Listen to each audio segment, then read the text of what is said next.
اللهم صل على سيدنا محمد. اللهم صل على سيدنا محمد. اللهم صل على سيدنا محمد. اللهم صل على سيدنا محمد. اللهم صل على سيدنا محمد. اللهم صل على سيدنا محمد. اللهم صل على سيدنا محمد. اللهم صل على سيدنا محمد. اللهم صل على سيدنا محمد. اللهم صل على سيدنا محمد. اللهم صل على سيدنا محمد. اللهم صل على سيدنا محمد. اللهم صل على سيدنا محمد. اللهم صل على سيدنا محمد. اللهم صل على سيدنا محمد.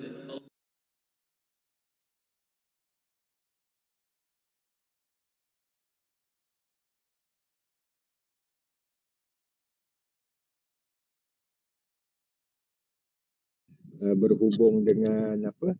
Dengan bukan infak tau, tapi maksudnya tu rezeki. Rezeki, ya betul. Rezeki bukan infak. Dia kata selagi belum kita belanja bukan rezeki kita. Bukan rezeki.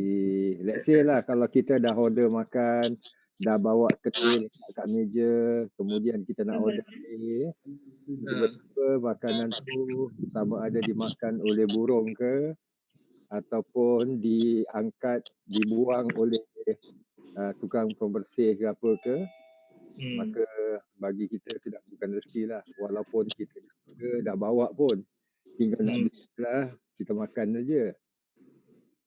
So itu ialah konsep rezeki lah. Rezeki adalah apa yang ada pada kita pada ketika itu. Infak adalah sesuatu yang kita belanjakan. InsyaAllah mungkin kita akan sambung apa yang kita terhenti pada pertemuan yang lepas sebelum kita memasuki ayat yang barulah insyaAllah. Okay, thanks. Okay, kita kasih lagi 3 minit. Kita sembahyang boleh. Teman yang hadir insyaAllah. Tuan Haji Farouk, Assalamualaikum. Ahlan wa sahlan. Selamat datang. Thanks for joining us. Ustaz dekat Hagia Sophia. Ya. Ustaz dekat Hagia Sophia.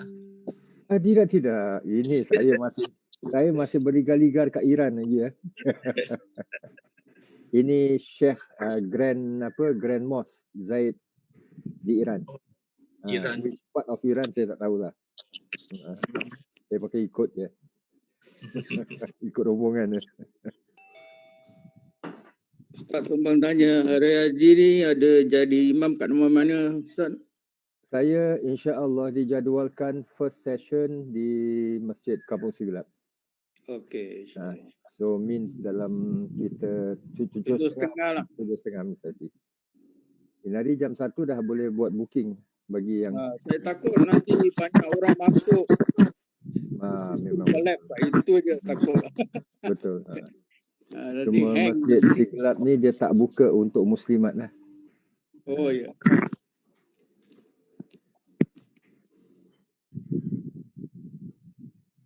Korban apa Ustaz? Ya. Tahun ni korban apa? Korban apa? Korban COVID kan. Masya-Allah. Kita pun dah tutup kira tempahan untuk Masjid Kampung Siglap. Sama ada yang buat di Australia ataupun di Indonesia dah tutup dah penuh lah. Alhamdulillah. Dah sampai targetnya. Yang Indonesia, kalau untuk Siglap punya, daging-dagingnya tu kita bagikan kat sana. Sementara yang Australia tu dibawa pulang lah bagaimana yang diaturkan. Ni kali pertama tak ada korban, tak ada haji kat Singapura. Tak ada erti lah, kurang lah. Syiarnya tu kurang lah. So, kita non-Muslim pun boleh sambut haji. Diorang tak boleh keluar. Long weekend. Yelah. Ini Vivian Balakrishnan dah meeting dengan apa? Isyamuddin ni. Beri kelonggaran. Oh. Balakrishnan ke apa? Yang ini. Vivian.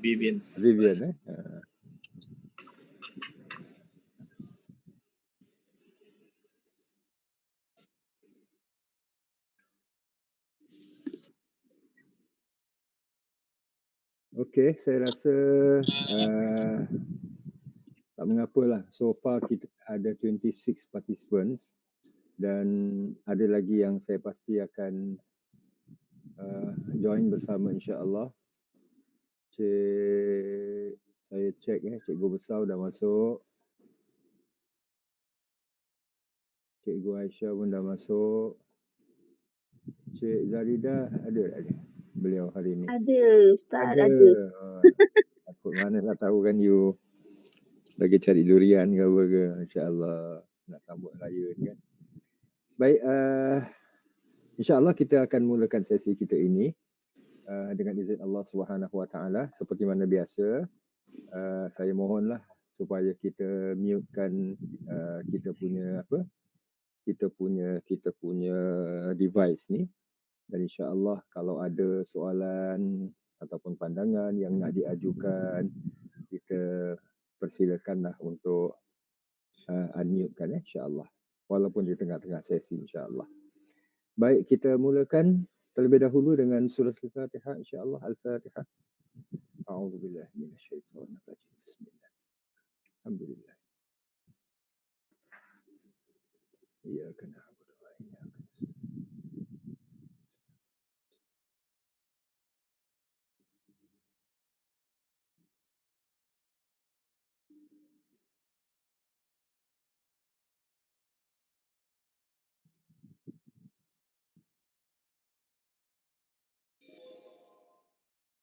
Bismillahirrahmanirrahim. Alhamdulillahirabbil alamin wal 'aqibatu lil muttaqin fala 'udwana illa 'alal zalimin. Wassalatu wassalamu ala asyrafil anbiya'i wal mursalin.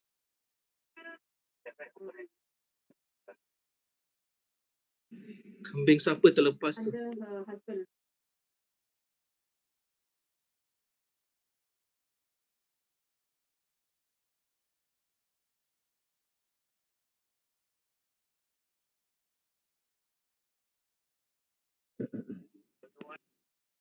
Rabbi shrah li sadri wa yassir li amri wahlul 'uqdatam min lisani yafqahu qawli. Subhanaka la 'ilma lana illa ma 'allamtana innaka antal alimul hakim. Rabbi a'udzu bika min hamazatis syayatin wa a'udzu bika rabbi an yahdurun. Astaghfirullahal azim wa atubu ilaihi. Amma ba'd. Alhamdulillah, para jemaah, teman-teman yang saya hormati sekalian. Pertamanya kita merafakkan kesyukuran kehadrat Allah Subhanahu wa taala yang memberikan kesempatan kepada kita untuk kita bersama-sama berhimpun kembali di menerusi wadah maya ini untuk kita meneruskan penghayatan kita pada surah Al-Adiyat, yang mana insya-Allah kita akan meneruskan penghayatan kita pada surah Al-Adiyat ini. Terlebih dahulu saya ingin share screen insya-Allah.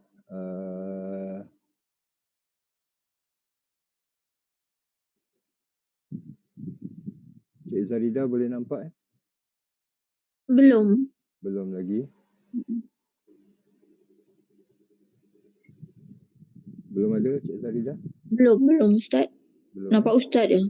Ya, Masya Allah. Okey.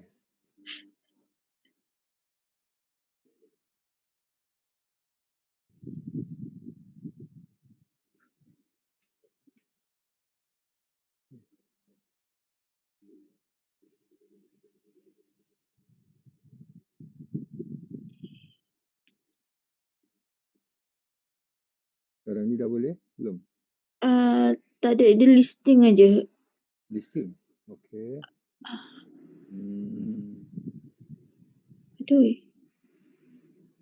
Belum Belum Ustaz. Belum ada Ha. Okey. Saya close yang tadi punya. Maaf kita ni pun masih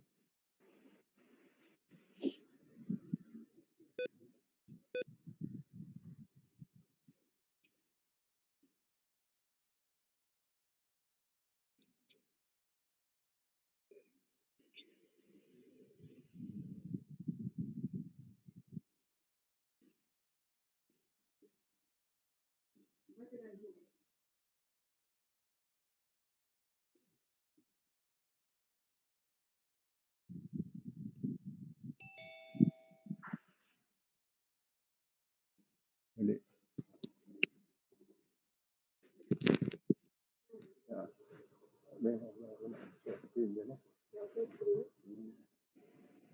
Abang habis saya buat apa?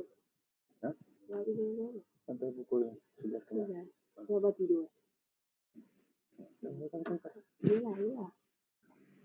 Ini abang boleh besarkan? Saya tak tahu. Oh wait, sabar. Ni abang tengah share. The share sharing is pause. Okay, sabar. You share.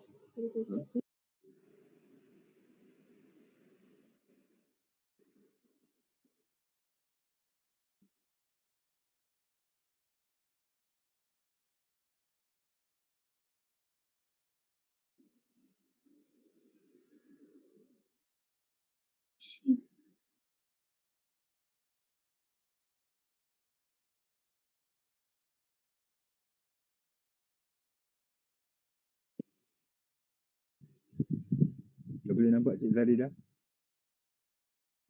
Belum Ustaz. Belum Ha. Belum Okay. Stop share. Abang share screen. Share screen. Tapi abang share yang ni je. Sini. Dah boleh nampak? Okey dah, alhamdulillah. Alhamdulillah. Okey, terima kasih. Baik, Bismillahirrahmanirrahim. Kita sambung di mana yang kita terhenti pada sesi kita yang lepas. Kita masih dalam penghayatan kita pada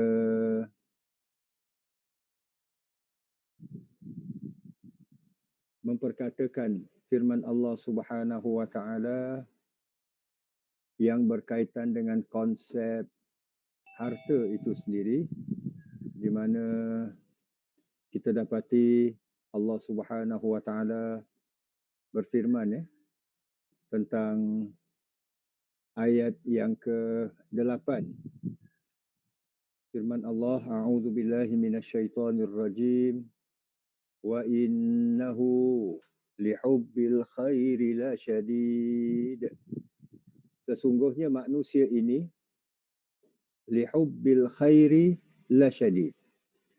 Kita mendetailkan kekata al-khair ini yang pada dasarnya adalah merupakan makna ataupun terjemahannya adalah kebaikan.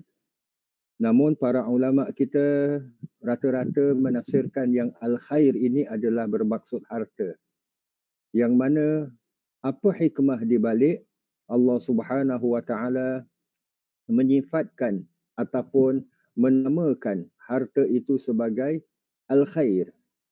So di sinilah hikmah di balik kekata al-khair yang bermaksud harta ni yang sempat kita perkatakan sebahagian daripadanya. InsyaAllah izinkan saya dalam sesi pertemuan kita ini kita sambung setelah kita perkatakan tentang apa makna infak, kemudian infak fi sabilillah, di mana para ulama kita dari zaman dahulu maupun yang sekarang ini terbagi kepada dua pendapat. Ulama klasik yang tafsiran mereka, huraian mereka agak terbatas dalam persoalan jihad dan haji, sementara ulama kontemporari adalah apa jua yang kita belanjakan daripada harta kita untuk kemaslahatan agama. Dan sebab-sebab mengapa terdapatnya perbezaan ini, dan kita telah pun sama-sama maklumi tentang makna infak dalam Al-Quran dan hadis-hadis Nabi SAW, meskipun kita tidak menyertakan kecuali hanya sebahagian sajalah, insya-Allah.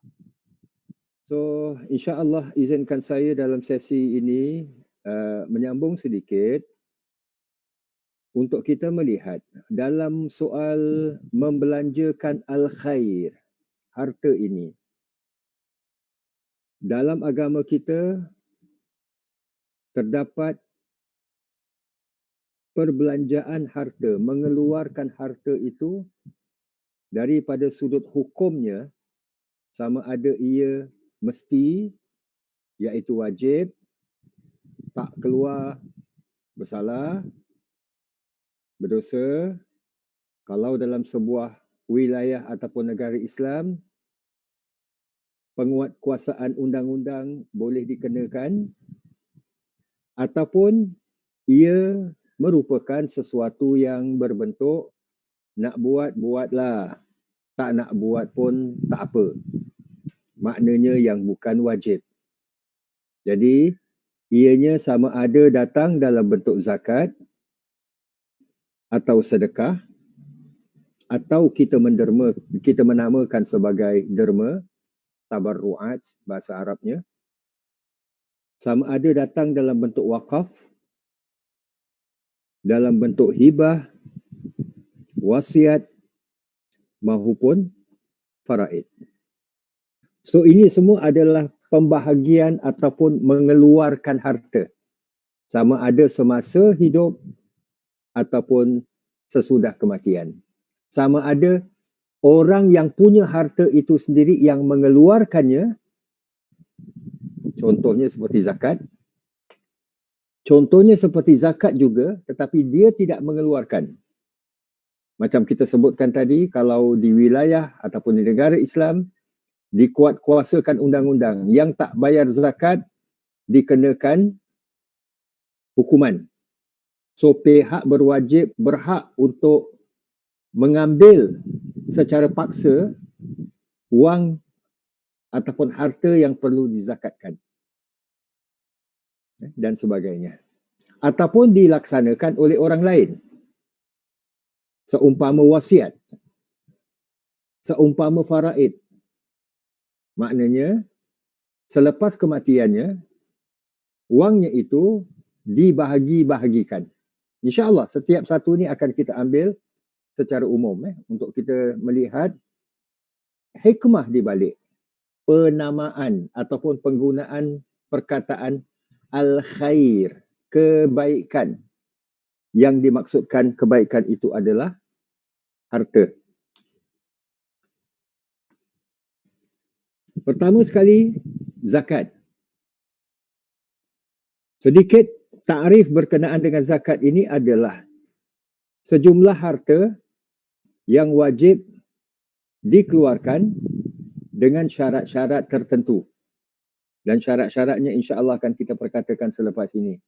Jadi dia adalah sejumlah harta yang wajib.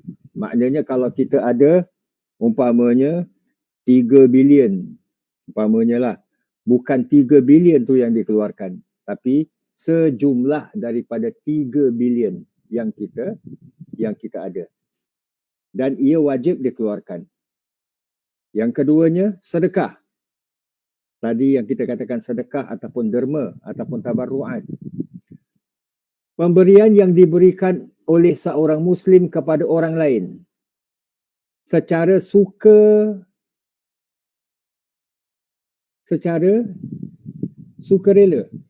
tanpa dibatasi dengan waktu dan jumlah tertentu.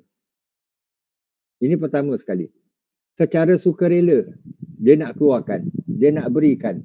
Dia nak berikan kepada siapa, dia punya suka. Dia nak berikan berapa banyak, dia punya suka. Dia nak berikan berapa kerap, semalam dah bagi, inari nak bagi lagi, besok bagi lagi, umpamanya, dia punya suka. Sedekah juga tidak hanya dalam bentuk pemberian harta. InsyaAllah ini pun akan kita sentuh.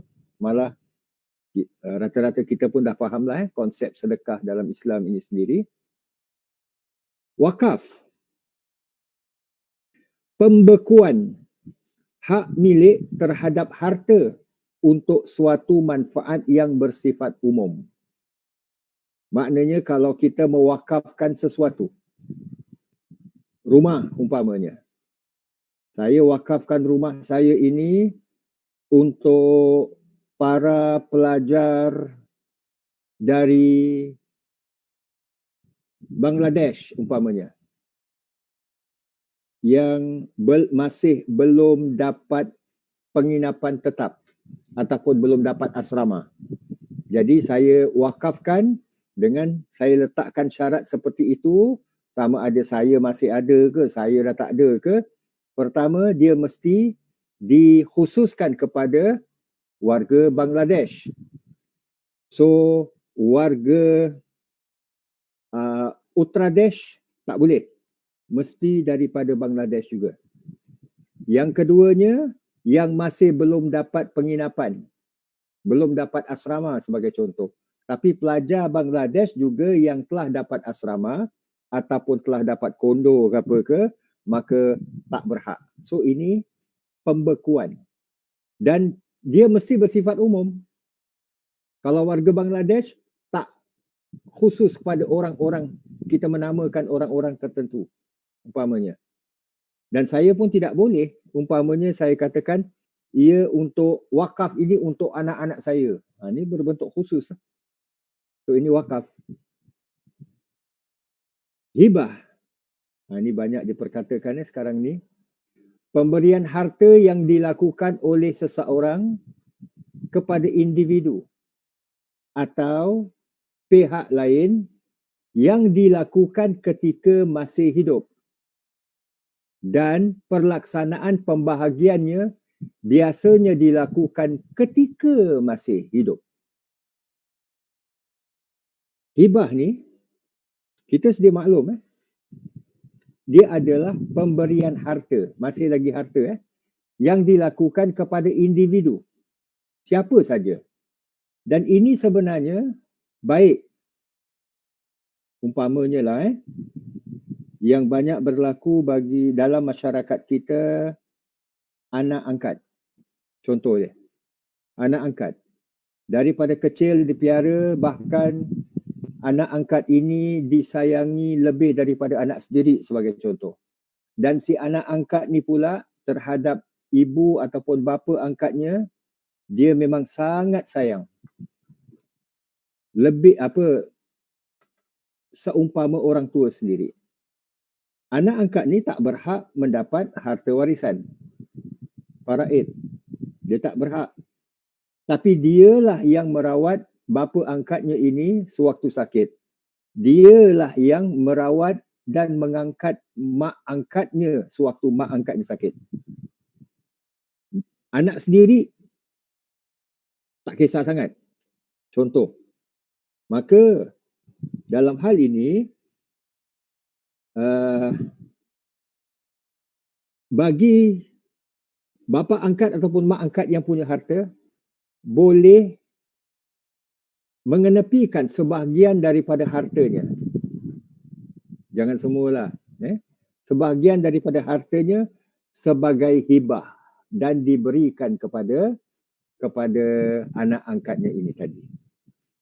Iaitu yang dikatakan perlaksanaannya itu dilakukan ketika masih hidup. Berbanding dengan wasiat, pemberian harta yang dilakukan oleh seorang kepada individu atau pihak lain yang dilakukan ketika masih hidup dan pelaksanaan pembahagiannya dilakukan setelah pewasiat meninggal dunia. maknanya dia boleh meninggalkan wasiat. Jadi kalau pelaksanaannya itu dilakukan semasa hidup kepada anak angkat ni, itu namanya hibah. Tapi kalau pelaksanaan pengagihannya itu selepas kematiannya, umpamanya lah seorang tu ia mewasiatkan, wasiat ni seeloknya bertulis dan perlu ada saksi. Jadi dikatakan saya punya duit dalam umpamanya dalam bank di Kongostan umpamanya, saya berikan kepada anak angkat saya ni umpamanya, dan ia belum dilaksanakan sehinggalah si fulan ataupun pewasiat ini meninggal dunia, maka ia berhak diterima pengagihannya tu ataupun penyaluran pemberian itu dilakukan selepas kematiannya, maka itu dinamakan wasiat. Untuk ahli waris, sebenarnya tak perlu wasiat. Dalam hadis pun ada disebut, la wasiyata liwaris. Tidak ada wasiat untuk ahli waris. Sebab ahli waris ini akan dapat faraid. Umpamanya seorang suami, dia tak perlu mewasiatkan kepada isterinya. Sebab isterinya, bila dia meninggal dunia, isterinya dapat bahagian waris. Kecuali kalau wasiat tu bukan berbentuk harta lah. Umpamanya, kalau saya dah tak ada, awak nak kahwin baru, kahwinlah. Umpamanya, itu bukan, tak ada kaitan dengan soal harta. Jadi, itu juga wasiat, tapi bukan dalam soal-soal harta lah. Jadi,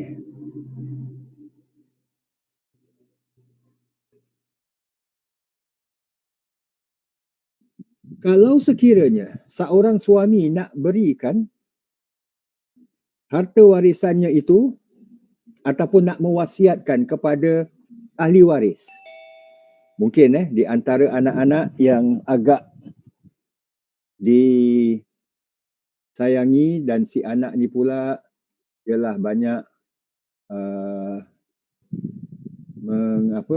kata orang tu membantu, menjaga orang tuanya, maka si ayah ni boleh mewasiatkanlah kepada anaknya sendiri, anak kandungnya yang juga berhak mendapat faraid, tapi tidak boleh daripada 1/3 daripada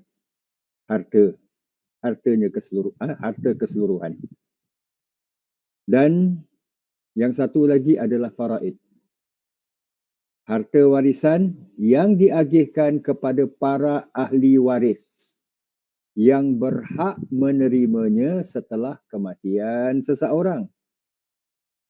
Pengagihan hendaklah dilakukan setelah segala hutang piutang si mati dilunaskan. Jadi faraid ini adalah harta warisan.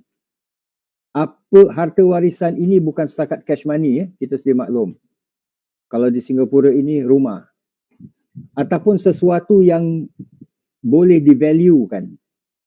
Si ayah ni, umpamanya, waktu dia meninggal dunia, beliau memakai 10 biji cincin, umpamanya, di setiap jari, tangan kanan dan kirinya. So, 1 permata zamrud, 1 permata macam-macam lah. Macam termasuk mata kucing boleh masukkan sekali sebagai batu cincin. Jadi, ada 10. So, itu bila dinilaikan, harganya dekat 20,000. Umpamanya lah. Walaupun bukan emas putih ke apa ke. Emas putih sebagian kaul kata haram. Emas putih sebagian kaul yang lebih arjah mengatakan harus bagi lelaki-lelaki. Walau macam mana pun, yang nak dilihat adalah ia boleh divaluekan. So, itu termasuk dalam harta warisan. Walaupun bukan dalam bentuk cash money. Cuma ianya nak dinilaikan. Rumah pun begitu juga dan sebagainya lah. Cuma ada fatwa baru sekarang ni kan. So, ala kulli hal, yang nak kita lihat adalah ianya diagihkan hanya kepada ahli waris. So siapa yang berhak menerima waris itu, kalau kita lihat di negara kita, kalau ada family yang tak sure, tak pasti, aku juga ahli waris, kata jiran dia, umpamanya lah, jiran pun kata, kita sama-sama main burung apa, jadi saya pun ahli waris, umpamanya lah. Jadi dalam hal ini perlu dipastikan lah. So ada website yang dapat memastikan siapa ahli waris atau tidak, yang boleh kita refer ke mana, Syariah Court punya website lah.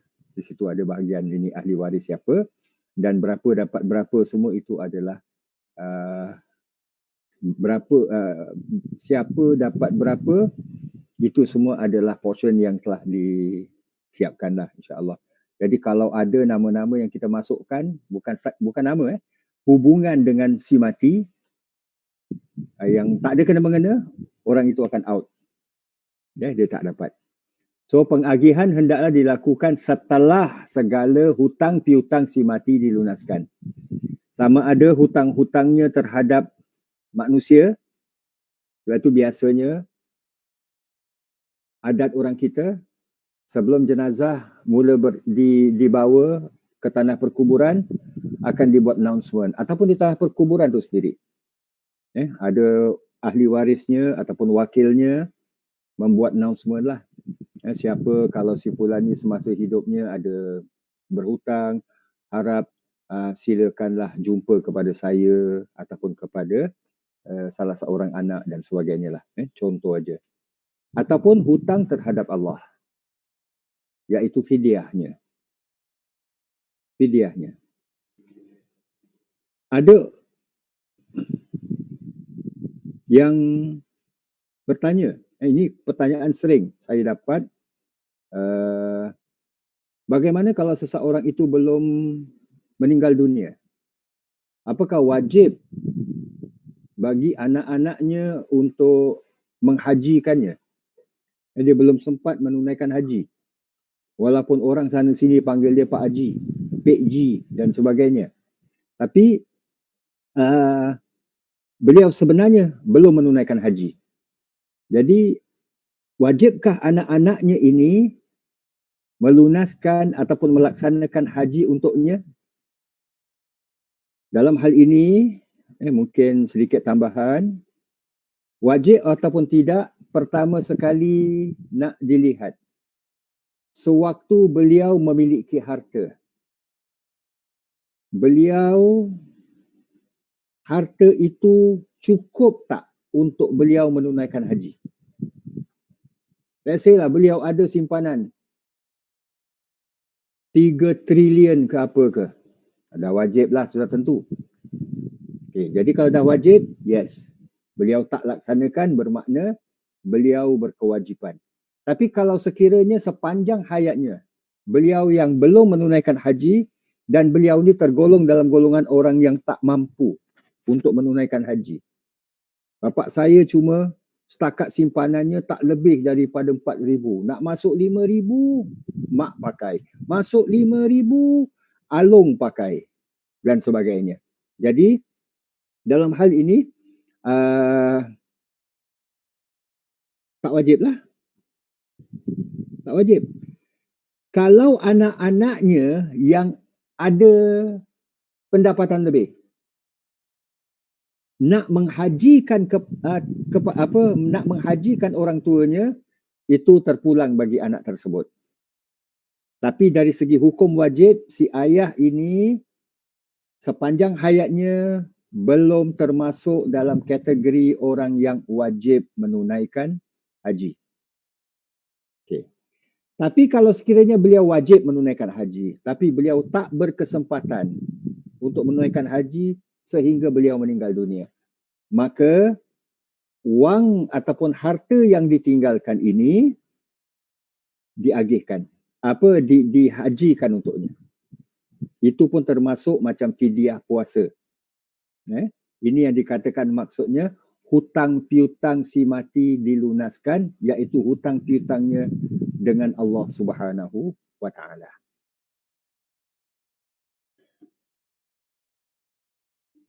Senario yang lain yang hampir sama, si ayah ni meninggal dunia, harta yang ditinggalkan tak banyak. Kalau bagi-bagikan kepada ahli waris, adalah seorang tu dapat yang ada 600, yang ada 1000 lebih dan sebagainya, tak banyak. Beliau ada fidyah puasa yang belum dilunaskan. Beliau belum haji. Okey. Dalam hal ini, mana yang perlu didulukan?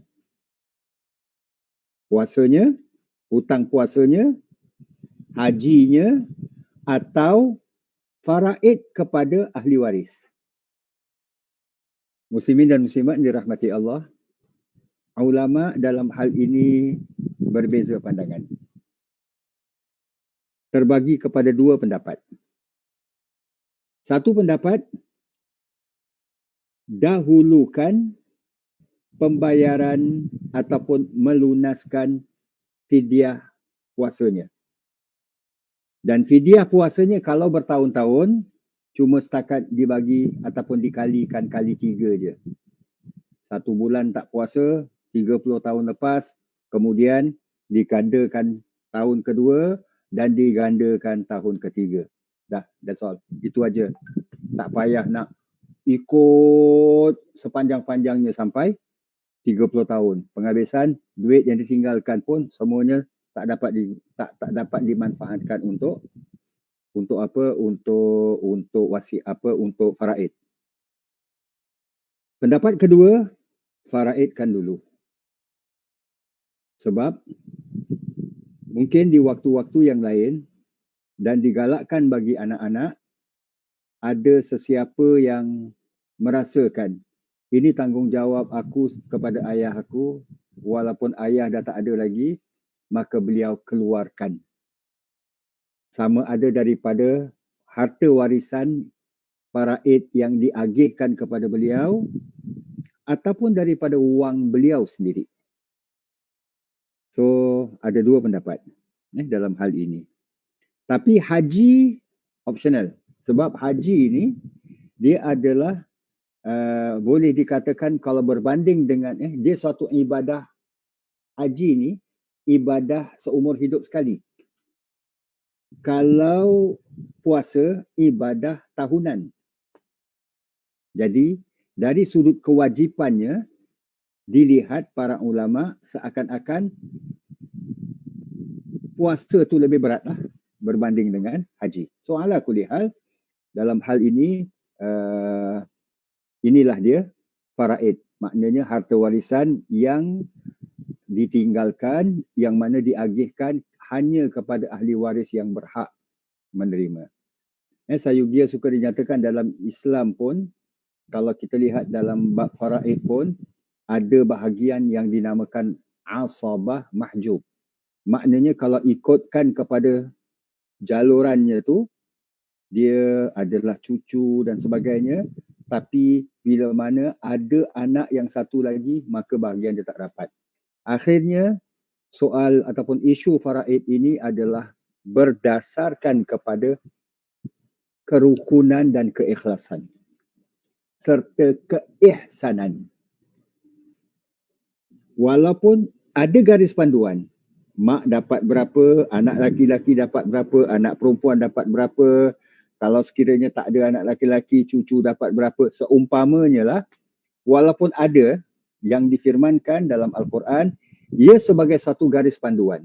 Namun dalam garis panduan ini, cara perlaksanaannya bagi umat Islam adalah berteraskan kepada dasar ihsan. Maknanya, ini memang aku ada hak, tapi nampaknya anak perempuan ini walaupun dia dapat satu bahagian, aku dapat dua bahagian, tapi anak perempuan inilah yang bertungkus lumus menjaga si ayah masa hidupnya. So kita dah ambil, si anak laki-laki ni dah ambil bahagian dia, berikan kepada anak perempuan tu. Ini dasar-dasar kalau kita lihat. So inilah antara lain. InsyaAllah kita pergi kepada sedikit perincian zakat, harta yang diwajibkan, harta yang wajib dikeluarkan dengan syarat-syarat tertentu. Syarat zakat adalah pertama beragama Islam. Ini rata-rata kita maklum. Dia merupakan ialah satu syariat agama, maka mesti pelaksananya adalah merupakan seorang Muslim. Hak milik sempurna. Maknanya hak milik sempurna adalah itu hak kita. Kalau saya ada harta yang di-sharekan bersama, let's say lah sebagai contoh, saya ada harta yang dimiliki bersama dengan isteri umpamanya, maka bahagian kita adalah hak milik sempurna.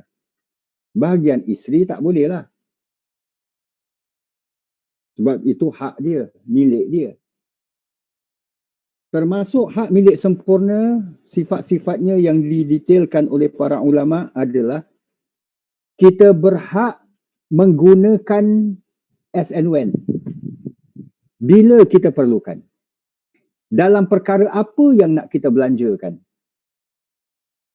Kita nak beli itu, nak beli ini, kita nak beri kepada si fulan itu atau si fulan ini, itu adalah terpulang kepada kita. So ini antara ciri hak milik sempurna ataupun dalam istilah fikihnya tu milkut tam. Milkut tam. Sebab itu maaf cakap sebahagian para asatizah kita, ulama kita melihat bahawa maaf wang CPF kita masih belum hak milik sempurna. Sebahagian asatizah. Belum hak milik sempurna sebab kita nak belanjakan, umpamanya saya nak gunakan untuk beli ni. Ni duit saya apa? Saya simpan apa? Dipotong macam mana cara penyimpanannya tu? Dipotong menerusi gaji dan sebagainya. Tapi saya kalau umpamanya nak beli bunga, tak boleh gunakan wang CPF. Walaupun wang CPF tu ada bunganya. So tak apa kata orang tu tak dapat kita gunakan secara wewenang dan sebagainya. Itulah sebahagian asatizah. InsyaAllah. Cukup haul setahun hijrah yang lebih kurang accurate-nya adalah 354 setengah hari. Kalau ikut Rogian punya perkiraan. Cukup satu haul. Jadi bermakna kalau kita mula menyimpan ataupun mula mempunyai harta itu, belum wajib kita simpan dalam bulan Syakban 10,000. Maka bulan Ramadan kita nak keluarkan zakat. Belum wajib lagi. Sebab dia belum mudhiyil haul. Belum cukup 1 tahun hijrah. Maknanya bulan Syakban tahun depan baru wajib. Contohnya lah. Cukup nisab. Ini cukup nisab. Nisab ini ditentukan dan dia berubah-ubah. Sebab itu kadarnya biasanya diambil secara bulanan. Ini dapat kita rujuk. Kalau dulu di berita harian, selalu ada nisab zakat. Sekarang di website pun boleh kita jumpalah, website MUIS dan sebagainya. Memang selalu diupdate kan. Kadang-kadang 4,000 saja dah wajib zakat dan sebagainya.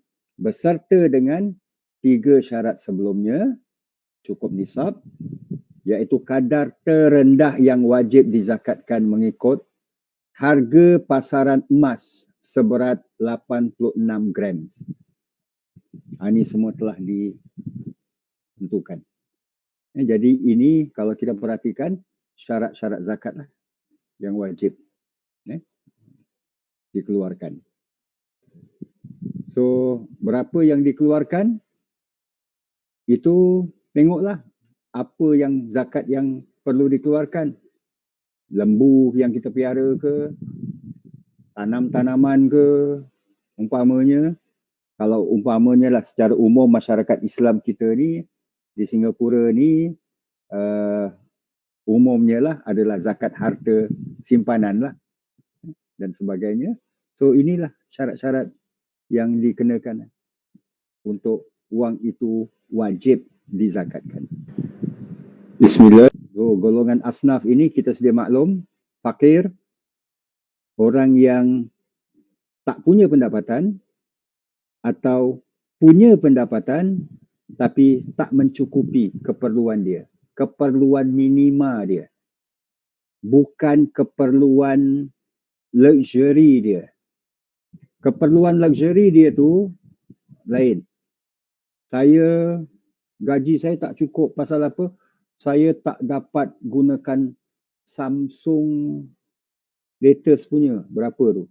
Wallahualam. Umpamanya. Ataupun iPhone 12 apa ke. Umpamanya lah.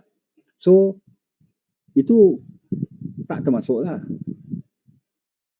Jadi orang fakir adalah orang yang apa yang dia earn, yang dia dapat kurang daripada keperluan dia. Keperluan minima dia. At least. Keperluan minima seorang tu apa? Dia berbeza daripada seorang ke seorang yang lain. Makan 2 kali sehari. Kan? Saya kuat makan. Saya kena makan 5 kali satu hari. Itu lain bab lah. Yang kedua miskin. Ini dapatnya tu ngam-ngam aja. Tapi kalau sekiranya dapatnya ngam-ngam, kadang ada, kadang tak ada. Malah kalau sesuatu terjadi pada dia, umpamanya dia sakit, nak pergi doktor tak ada duit. So miskin lah ni. Dengan sendirinya. Mu'alaf.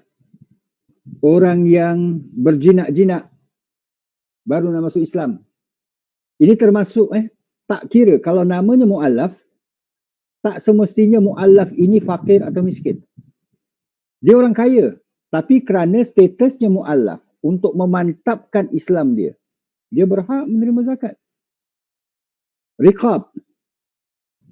Ini kalau kita lihat orang riqab ini, kalau kita perhatikan adalah, kalau dalam istilah sekarang ini, dalam soal-soal pembelajaran lah, nak membebaskan daripada belenggu kejahilan, gharimin, orang yang berhutang dan sebagainya, fi sabilillah, dalam perkara-perkara dakwah dan kebajikan umum, dan ibnu sabil, orang yang terputus perbelanjaan dia, dan amil, orang yang menjalankannya. Kalau di Singapura ini, boleh saya detailkan sedikit, amil, kalau wang itu kita, zakat ni kita pergi kat masjid, kita bayar zakat. So zakat yang kita bayar tu, semua akan pergi ke MUIS. Lepas tu, logo zakat MUIS pun ada. Pergi kat MUIS. MUIS sebagai amil. MUIS yang akan bagikan kepada 8 bahagian ini daripada zakat yang kita keluarkan. Fakir, miskin, mu'alaf dan sebagainya. Bahkan MUIS sendiri, macam kita sebutkan tadi, sebagai amil. Namun, masjid yang menjadi pusat pungutan zakat tetap akan mendapat komisionnya yang diagihkan oleh MUIS. Sebab ialah ada, kata orang tu apa, urusan-urusan yang perlu dibuat. Let's say, saya berikan sebagai contoh, kami di Masjid Kampung Siglap saja. Jadi satu sharing je. Seorang tu nak datang ke kaunter dan bayar zakat di office. Cash money. So, kepada staff. yang menerimanya. Dan amil di staf di masjid ni bukan semua. Saya bukan amil. Saya amal. Amil ni adalah orang-orang yang memang dilantik oleh MUIS. Dan mereka kena menjalani training dan sebagainya yang diadakan oleh Majlis Hukam Islam. Maka di pihak masjid, wang yang diterima tu akan ditransferkan ke MUIS. Immediate. Cash money yang diberikan mesti di bank in-kan. The same day, hari itu juga. Kalau mungkin yang diberikan pukul 5 petang. Office dah nak tutup pukul 5.30. Jadi, bank pun dah tutup. Maka nak masukkan pada hari yang sama tak memungkinkan. Nak pergi malam, takut orang nanti faham. Bukan nak masukkan duit. Tapi nak apa? Nak bawa lari duit. Jadi, apa yang dibuat akan dimasukkan dalam safe. Untuk satu malam, hanya orang-orang tertentu saja yang tahu bagaimana dan nak masukkan, ini saya nyatakan, ketulusan, transparansi apa yang diguna pakai di masjid-masjid, termasuklah di Masjid Kampung Siglap. Iaitu, bila dia masukkan, beliau akan update dalam sistem. So, bukan setakat beliau tahu, berapa beliau masukkan, orang lain juga tahu. Dan waktu beliau masukkan, nantinya waktu beliau keluarkan, ada orang yang kedua yang turut menyaksikan. Cash money itu dimasukkan, cash money itu dikeluarkan untuk di bank in kan. So, transparansi seperti ini perlulah. Terlihat, mudah-mudahanlah masjid-masjid kita ni terjauh daripada penyalahgunaan.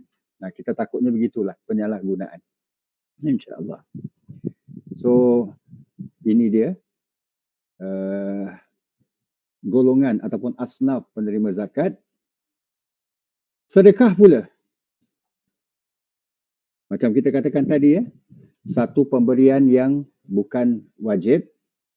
Secara umumnya, ia keluar, dapat diberikan kepada siapa yang kita suka, berapa banyak yang kita suka, berapa kerap yang kita suka. Namun sedekah ini dalam agama kita bukan hanya setakat dalam berupa harta benda saja.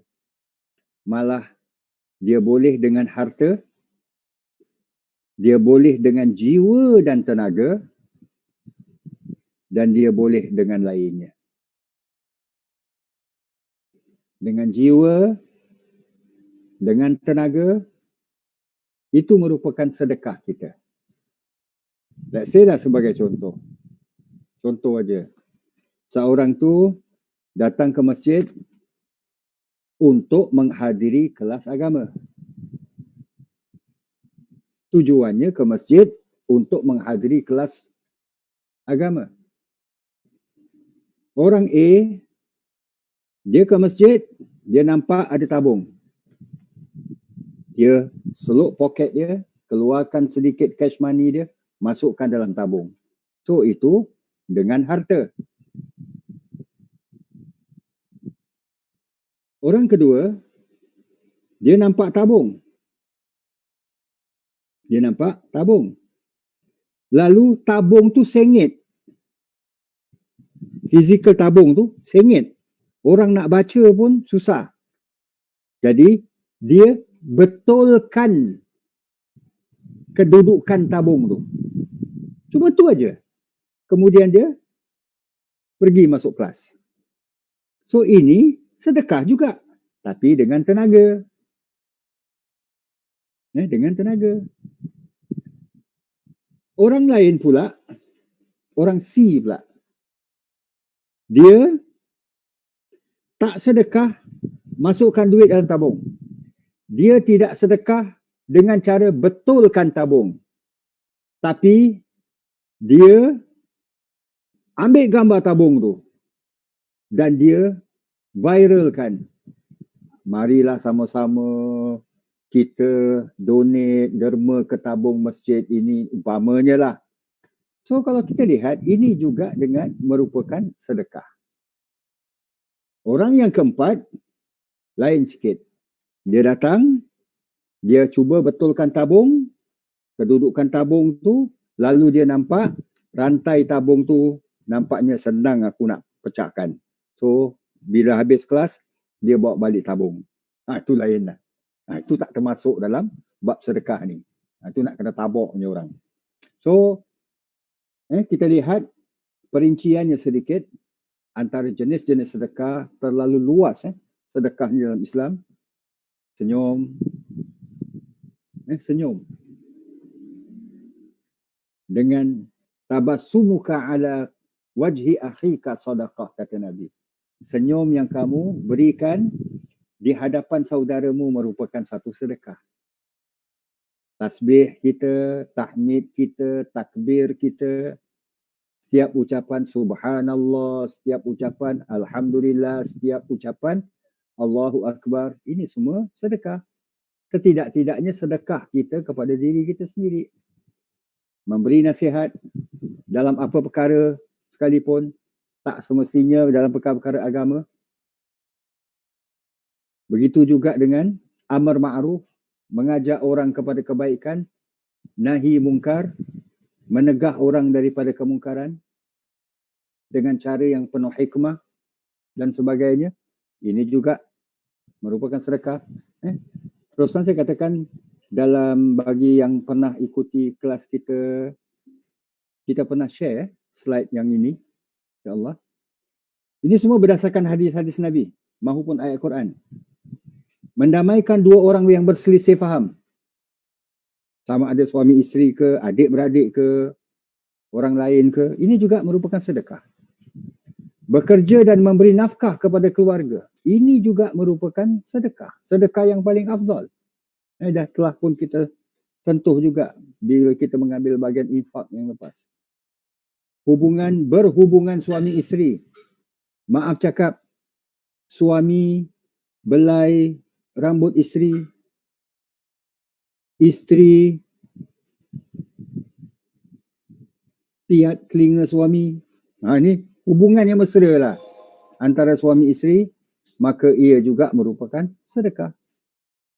Menziarahi orang sakit, menolong orang lain mengangkat barang-barangnya. Tak payah angkat orangnya, barang-barangnya aja.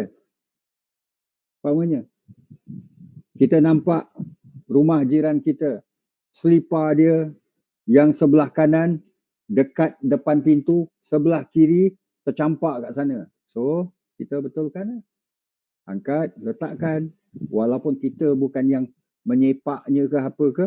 So, ini semua adalah dikira sedekah. Yang sedekah.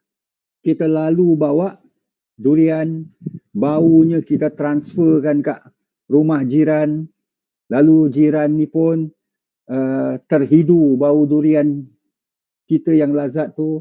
So, bila makan tu share-share lah sikit dan sebagainya. Ini semua. Dan adakah di sana sedekah yang lebih utama? Yes. Iaitu yang mana Allah firmankan dalam surah Al-Baqarah ayat 262. Alladzina yunfiquna amwalahum fi sabilillah. Orang-orang yang membelanjakan hartanya pada jalan agama Allah. Summa la yutbi'una ma anfaqu mannan wala adha. Kemudian mereka tidak mengiringi apa yang mereka belanjakan itu dengan perkataan membangkit-bangkit pemberiannya. Tak payah nak bangkit-bangkit. Tak payah nak ungkit-ungkit. Tak payah. Ikhlas maknanya, semata-mata kerana Allah. Lahum ajruhum inda rabbihim. Mereka beroleh pahala dari sisi Tuhan mereka. Wala khawfun alaihim. Dan tidak ada kebimbangan dari berlakunya kejadian yang tak baik terhadap mereka. wala hum yahzanun, dan mereka pula tidak akan berduka cita. So kita boleh refer lah, maknanya sedekah yang paling utama adalah dilakukan dengan penuh keikhlasan. Tak mengharapkan apa-apa balasan, tak perlu nak diungkit-ungkitkan. So macam kita pernah sebutkan, kalaulah kita nak menderma, nak sedekah pada seorang, sedekah sajalah. Tak payah nak cakap, aku tengok engkau sihat, walafiat, boleh kerja, apa pasal tak kerja, minta sedekah saja. Nak kasih. Kau tak nak kasih, angkat tangan. Sudah. Tak payah nak mengeluarkan kata-kata, sepatah dua kata yang boleh menyinggung dan sebagainya. Namun Allah tekankan ayat berikutnya, 263 Al-Baqarah, qaulun ma'rufun wa maghfiratun. Menolak para peminta sedekah dengan perkataan yang baik, ma'ruf, wa maghfiratun, dan memaafkan kesilapan mereka. Kadang-kadang di Singapura ni mungkin tak sangat lah. Tapi kalau di negara-negara seperti, ialah contoh je, Indonesia, di India, hatta di negara-negara Arab pun, kadang-kadang mereka bila minta tu macam, apa kata orang, mendesak, mengoyok, umpamanya. Macam-macam mereka buat. Pakcik tengoklah saya punya baju ni koyak pakcik. Pakcik tengoklah saya ni berkaki ayam pakcik. Dan sebagainya. 3 hari tak makan ayam. Jadi macam-macam. Tarik tangan kita lah. Tarik tudung kita lah. Dan sebagainya. So maafkanlah kesilapan mereka.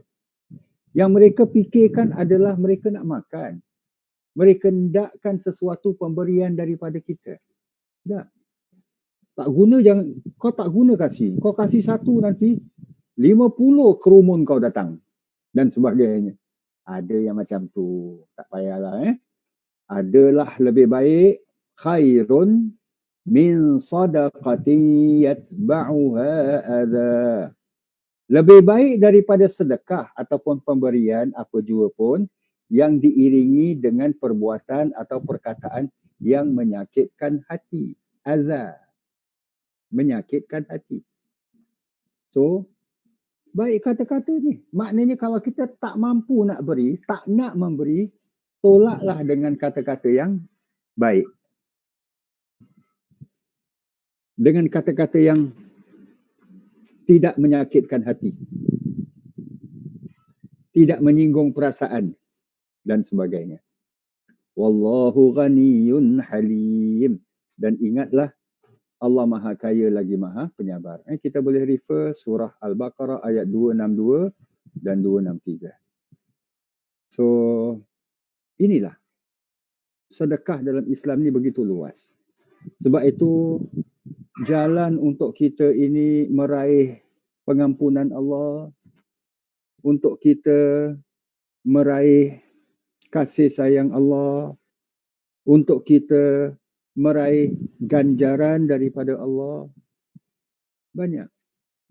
Hatta nampak kucing pun kita beri dia makan. Bukan kucing kita. Kita beri dia makan.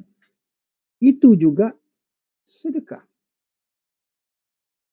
Maha suci Allah untuk menambahkan amal-amal kita di dunia ini, untuk kita menjadikan harta kita ini sebagai khair. Wa innahu li'ubbil khairi lasyadid. So khair yang kita hub, yang kita cinta, yang kita sayang ni tidaklah sampai menyekat kita untuk bersedekah. Menjadikan kita ini kudukut, bakhil untuk mengeluarkan zakat dan sebagainya. So, ini pun pernah kita maklumi hadis Nabi.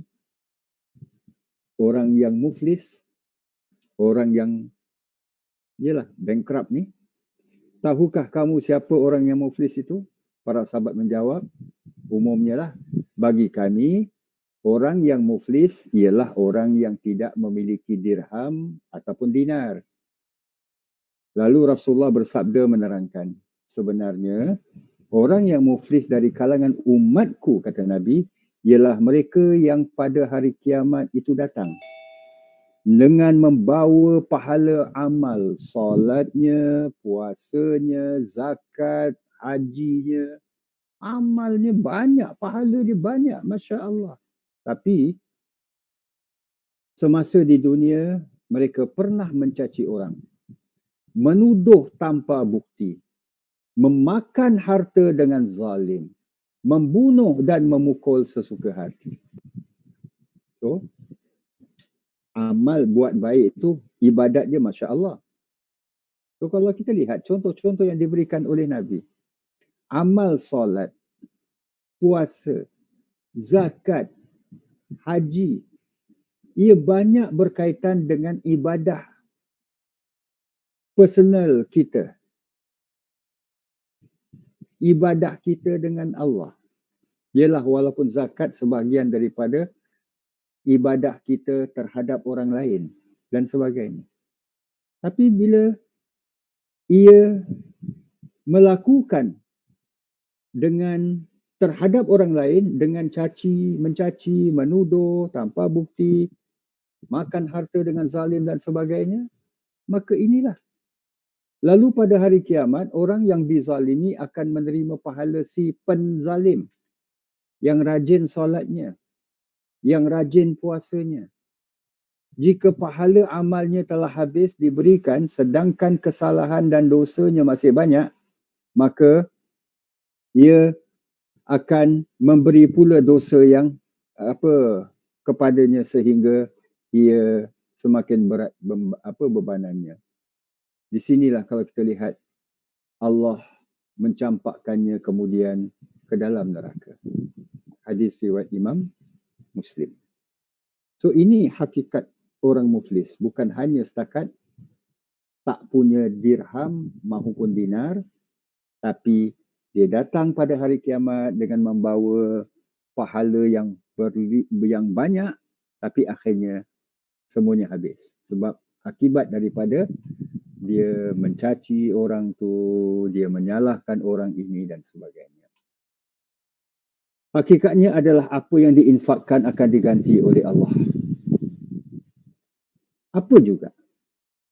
Infak kita pada persatuan, infak kita pada seseorang, infak kita kepada anak yatim dan sebagainya akan digantikan oleh Allah. Qul inna rabbi yabsutur rizqa liman yasha'u min ibadihi wa yaqdiru lah. Katakan wahai Muhammad, sesungguhnya Tuhanku memewahkan rezeki bagi sesiapa yang dikendakinya di antara hamba-hambanya. Tak boleh kita pukul sama rata.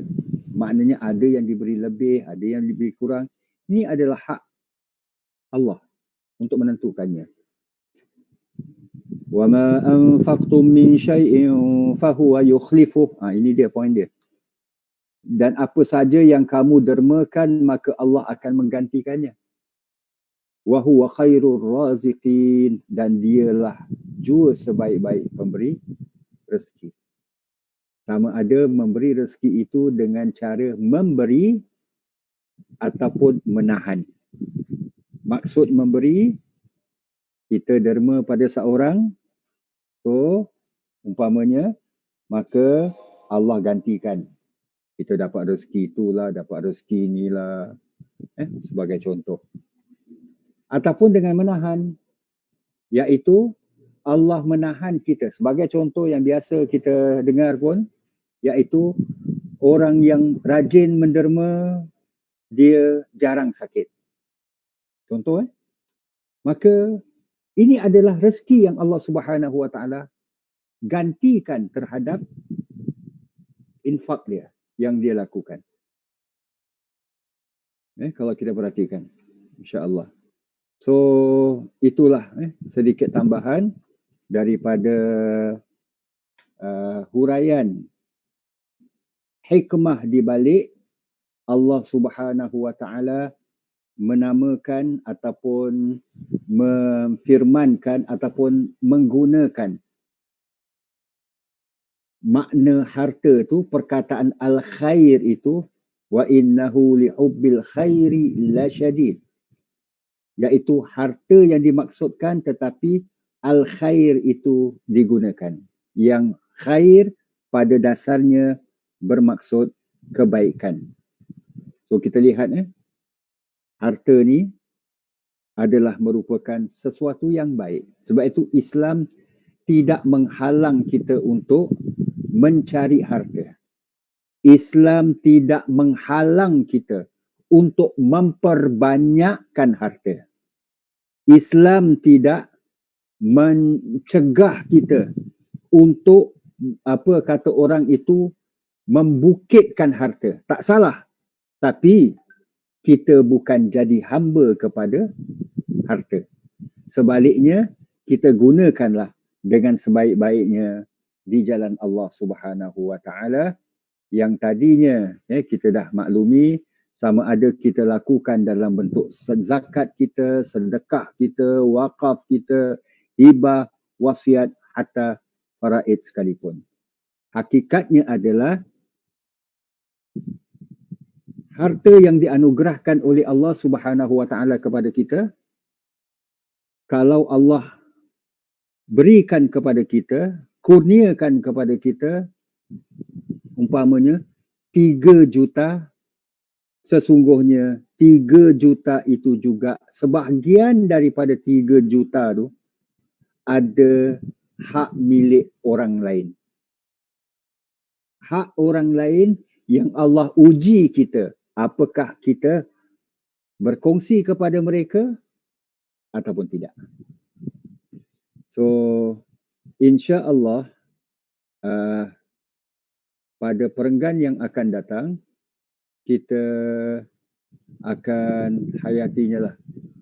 Iaitu daripada ayat 11, ayat 9, 10 dan 11, iaitu 3 ayat terakhir surah Al-Adiyat ini, kita insya-Allah kita bawa pada pertemuan akan datang dengan izin Allah Subhanahu wa taala, insya-Allah.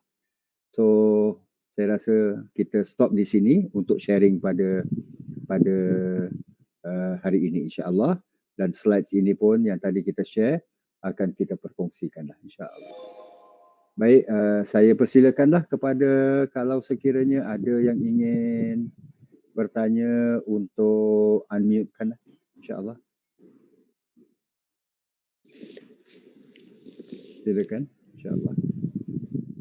Assalamualaikum Ustaz. Waalaikumsalam warahmatullahi wabarakatuh. Okey, silakan. Saya nak tanya je. Fidyah ni bayaran dia ada berubah-ubah tiap-tiap tahun ke tetap aja? Okey, dia berubah-ubah. Okey, tadi saya tak sentuh tentang fidyah. Dia berubah-ubah mengikut kadar beras. Dia bukan mengikut kadar beras. Jadi perubahannya dia tidak tiap-tiap tahun berubah lah, tapi tengok kalau secara purata adalah jenis beras yang dimakan oleh masyarakat di tempat itu, maka itulah kadarnya. Satu hari tak puasa tu sebagai contoh 1 mud. Tak silap saya di negara kita sekarang ini $1.40 ke apa ke. Tak silap saya lah. Tapi itu pun tengok grade beras yang kita makan. Kalau kita jenis makan beras yang mahal, beras hidup ke apa ke, beras mati ke apa ke, umpamanya. So sesuailah dengan itu. Terima kasih Ustaz. InsyaAllah. Ya, Cik Zarida nak tanya ke? Maaf Ustaz, Assalamualaikum. Ya. Nak tanya, secara sebagai anak kita mungkin tak tahu berapa sama ada parents kita ni ada hutang fidyah ke tidak Jadi kita niat nak berjasa dengan kita berpuasa, puasa sunat dan niatkan kita bayarkan fidyah mereka. Okey tak? Adakah itu cara yang betul? Orang tua kita tu masih hidup Dah tak ada. Dah tak ada. Okey. Di sini terima kasih. Soalan yang baik. Actually ada dua perkara yang mungkin boleh kita melihatnya. Ya, Satu soal bayaran fidyah. ya. Satu bayaran fidyah adalah kalau sekiranya kita tak tahu berapa, Mhm. anggarkanlah. Kita anggarkan. Maksud saya kita berpuasa atas niat untuk fidyahkan mereka, bayar hutang puasa mereka. Boleh tak? Tidak, fidyah itu dibayar, digantikan dengan mengeluarkan beras lah. Okey, tak boleh puasakan untuk mereka. Kalau bukan kita puasa untuk mereka lah. Gantikan. Okey. Gantikan.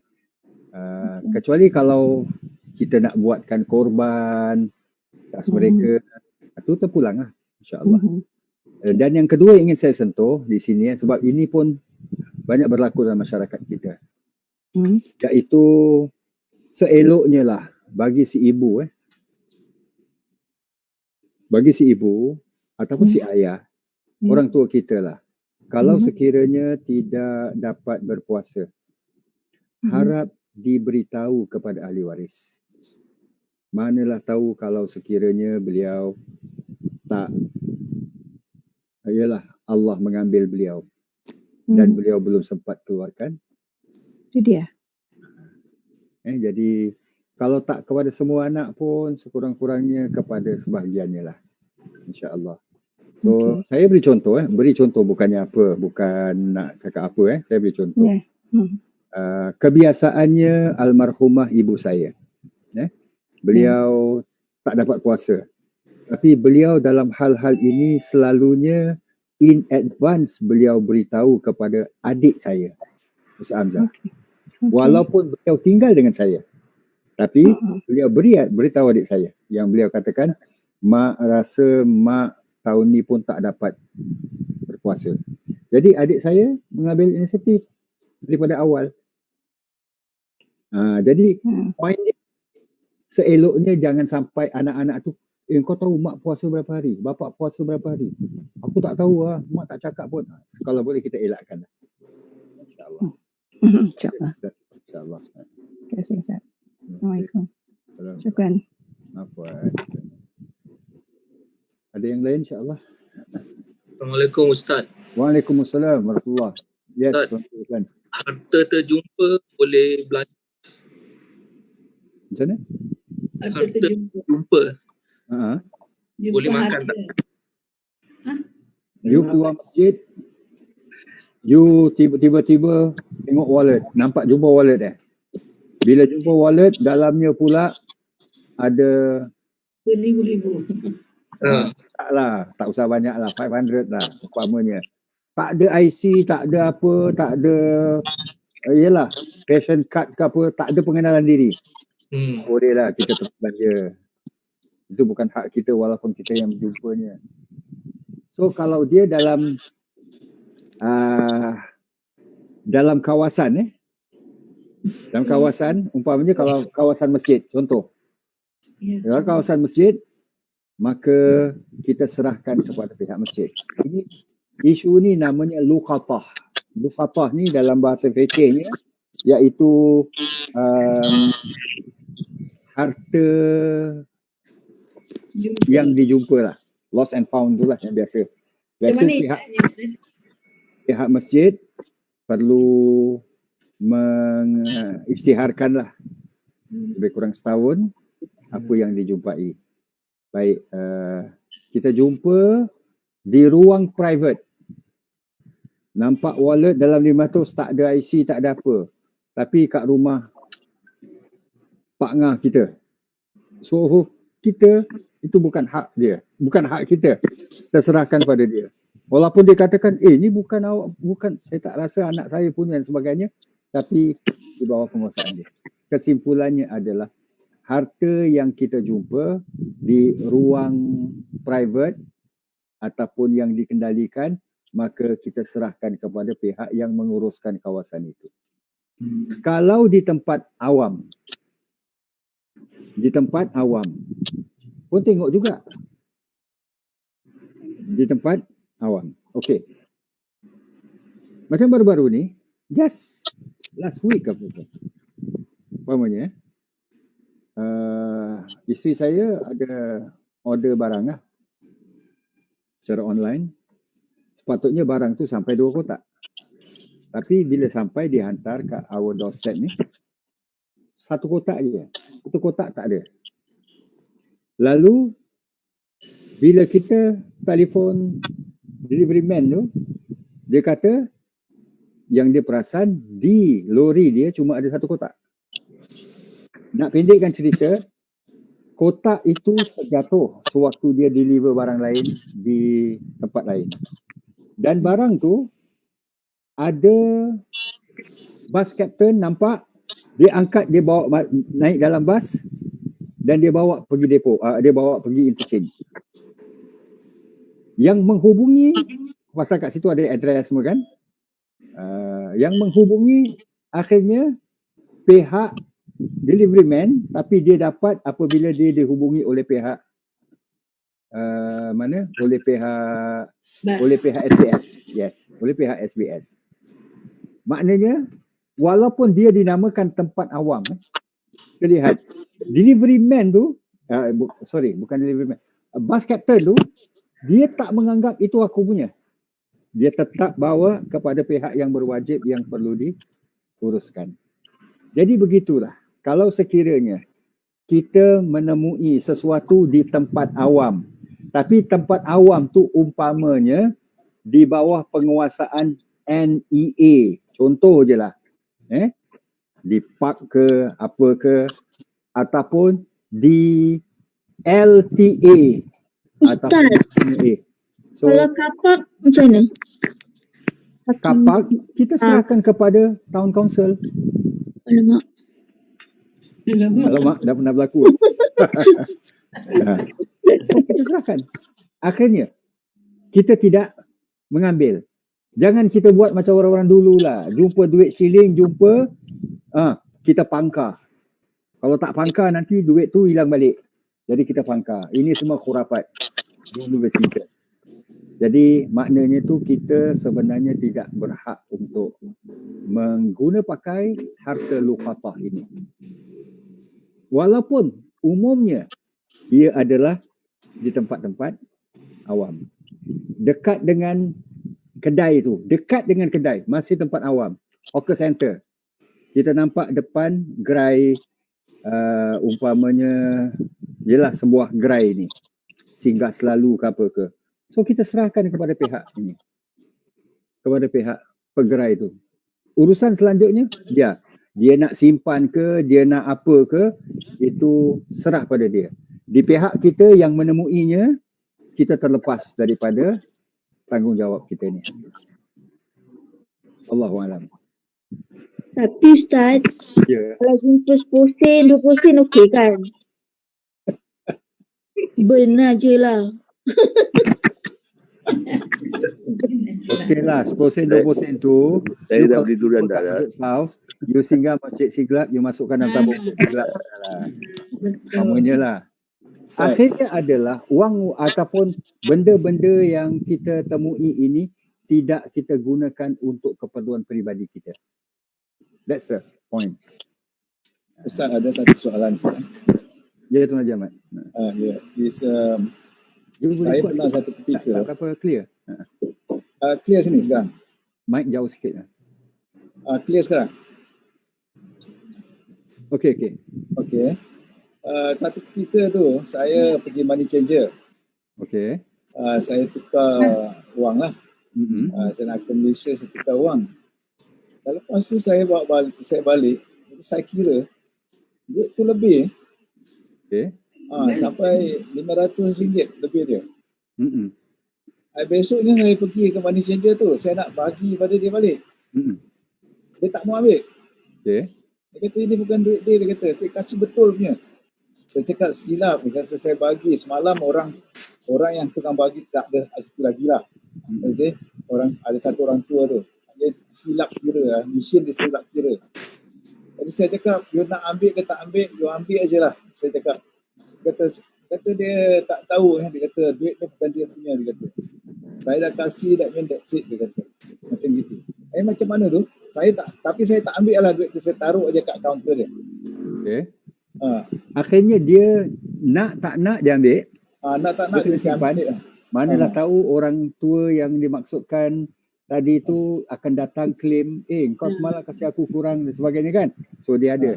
Jadi apa yang saya nak nyatakan, input ataupun tindakan Tuan Haji Ahmad tepatlah. So kita tidak mahu terlibat, kita pun tak tahu macam mana kita nak buat announcement ni, duit siapa dan sebagainya.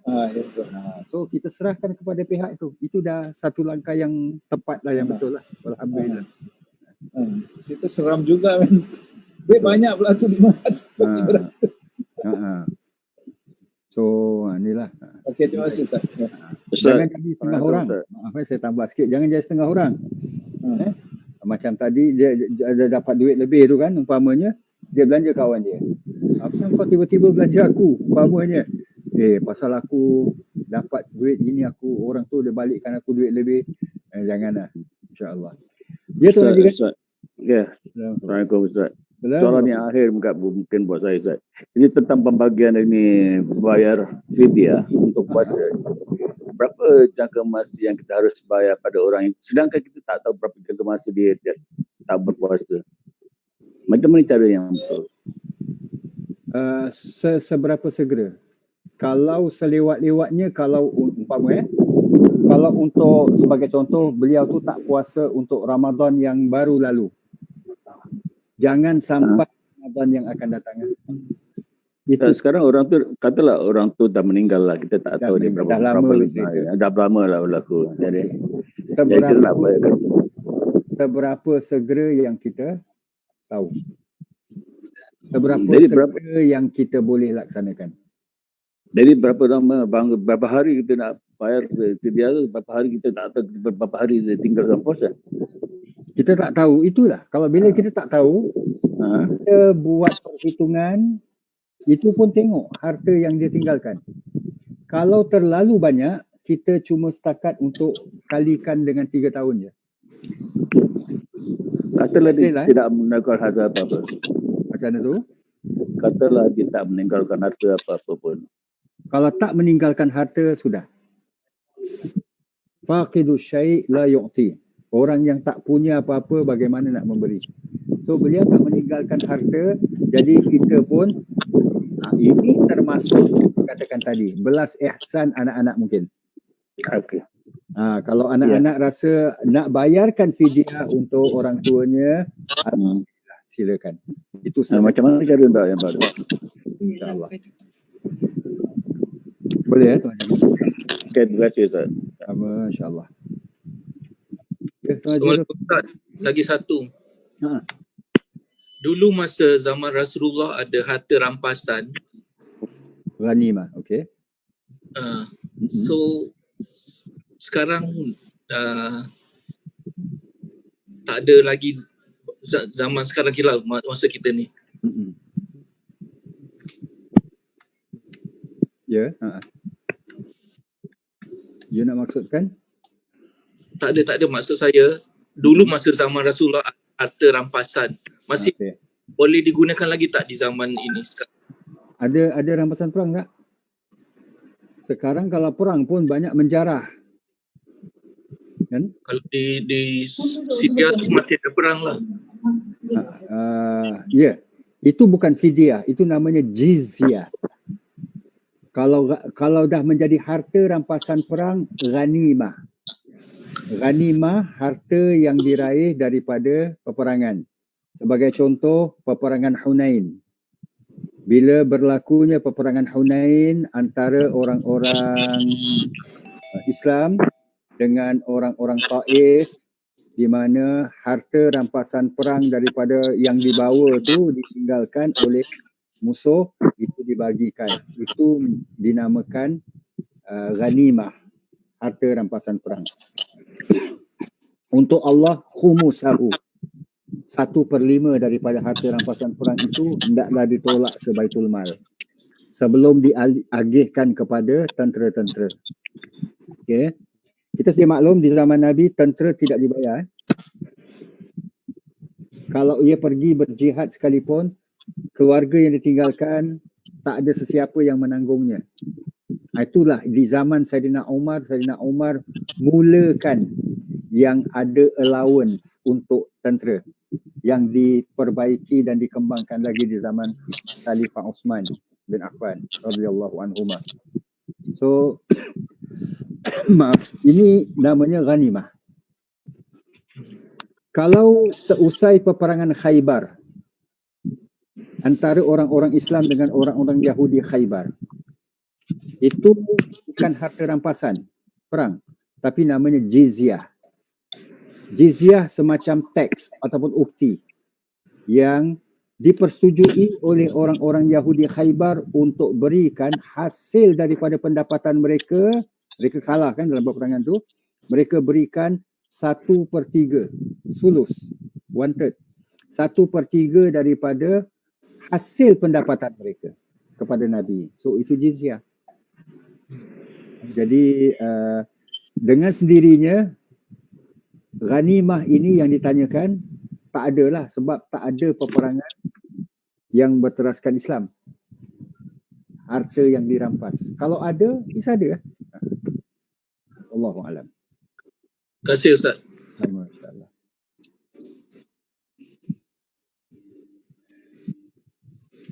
Baik. Mungkin ada yang lain? Kak Syam ke apa ke? Cikgu besar ke apa ke? Nak tanya? Kalau tak ada, kita berhenti di sini dulu, insya-Allah. Ustaz, Ya. ini lain daripada topik kita Ustaz. Cuma saya muskil, dah berapa lama nak tanya tak tertanya-tanya. Masya Allah. Perkataan Al-Masih. Al-Masih selalu kita gandingkan dengan Nabi Musa Al-Masih, Isa Al-Masih. Okey. Kenapa pula kita bila baca doa kadang-kadang kita sebut Masih Dajjal? Kenapa dia juga dapat title Masih? Al-Masih ni ada dua. Satu, Masih Isa Al-Masih. Memang itulah gelaran yang diberikan oleh Al-Quran. Satu lagi Al-Masih Dajjal. Ejaannya sama? Sama. Jadi memang ada Masih Dajjal. Sebagian ulama menafsirkan, menghuraikan, detailkan sedikit kenapa dinamakan Al-Masih. Asal perkataan Al-Masih ni daripada perkataan masaha. Ini tak silap saya pernah share. Masaha maknanya sentuh, menyapu ataupun sentuh, touch. Sebagaimana Nabi Allah Isa cara menyembuhkan alaihissalam, menyembuhkan orang sakit tu dengan cara menyentuh saja tempat sakit tu. Maka Masih Dajjal pun begitu juga. Dia boleh mengkufurkan orang dengan cara menyentuh saja. Wallahualam. Terima kasih Ustaz.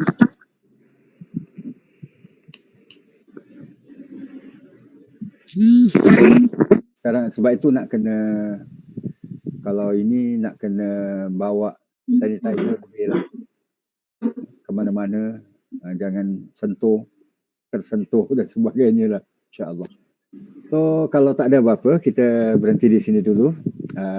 Suka saya maklumkan, insya-Allah minggu hadapan kita tiadakan kelas, memandangkan ianya masih lagi hari-hari tasyrik, kalau tak silap saya. Jadi seperti mana kebiasaannya, kita meniadakanlah kelas ni. InsyaAllah kita akan sambung 3 ayat terakhir dari surah Al-Adiyat ini pada 2 minggu akan datang. Jadi kesimpulannya insyaAllah pada minggu hadapan yang bertanggal 3 Ogos kita tiadakan pengajian insyaAllah. Jadi tiada kelas kita lah insyaAllah. Yang hari berikutnya, minggu berikutnya 10 hari bulan. Itu sehari selepas National Day, kita pun tak ke mana-mana. Kita on lah macam biasa insyaAllah. So kita berhenti di sini dulu. Terima kasih di atas kesudian bersama-sama. Mudah-mudahan sedikit perkongsian daripada saya yang dhaif ini dapatlah memberikan sedikit manfaat. Walaupun maaf sekali lagi, kita tidak, ataupun secara indirect kita menghayati bukan daripada surah Al-Adiyat, tapi konsep umum dalam penggunaan harta kita. Yang penting adalah mudah-mudahan perkongsian ini mengandungi manfaat kepada kita sekalian insya-Allah. Perlu Ustaz. Kita akhiri insya-Allah dengan tasbih kafarah dan surah wal asr, dan insya-Allah slide-nya akan dikongsikan kemudian insya-Allah. Bismillahirrahmanirrahim. Subhanakallahumma wa bihamdika asyhadu an la ilaha illa anta astaghfiruka wa atubu ilaik. A'udzu billahi minasyaitonir rajim. Bismillahirrahmanirrahim. Wal 'asri innal insana lafi khusrin illa alladzina amanu wa 'amilus shalihat wa tawasaw bil haqq wa tawasaw bis sabr. Shadaqallahul 'azim. Aqulu qawli hadza wa astaghfirullahal 'azim li wa lakum wa lisa'iril muslimin. Wassalamualaikum warahmatullahi wabarakatuh. Terima kasih. Waalaikumsalam. Terima kasih Ustaz. Assalamualaikum warahmatullahi wabarakatuh. Salam. Terima kasih Ustaz. Assalamualaikum. Assalamualaikum warahmatullahi wabarakatuh. Waalaikumsalam.